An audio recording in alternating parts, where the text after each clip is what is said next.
Başta doğdum ben Karasu'da 10. sınıf bitirgen soň aklıma işte Pedagogik institut var idi. Eşken Bosan Cemiyeti. Biliyorum da. Ana onda demek egzamin berdim. Этот математика, fizika, matematik geldi bir. Neme Tatar Tili Fakültesi'nin neyse dekanı sizlerden ne bastı her yerde dedi matematikler çok. Sizge dedik gerek Kırım Tatar derlerdi.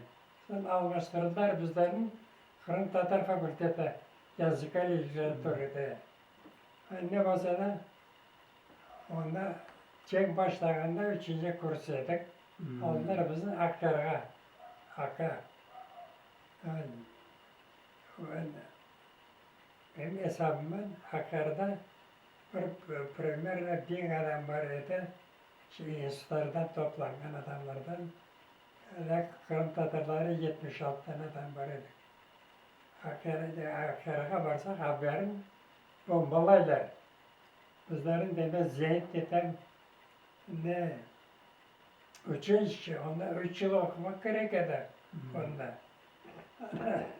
Ana sen bilirsin ne temsiler neye Kırım'a gelmeye başlayanlar bizlerin evaküörlük ettiler Ufak'a. Ufak. Başkırı'ya. Hani ne olsa da Başkırı'da ondan sonra bizge dediler hoşunda 3 yıl okumak gerekirdi. Bizge dediler size ne Kıram'da adamlarsız size ne bana 5 ayda hafifler sigizvani 5 ayda biz onu bitirip çıktık işte.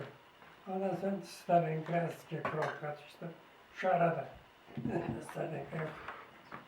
Sonra Abrona Moskva'yı Kurskaya Doga знаешь, в общем, одеялом до Берлина. Вот. Особенно Kurskaya Doga'da böyle oldu. Beni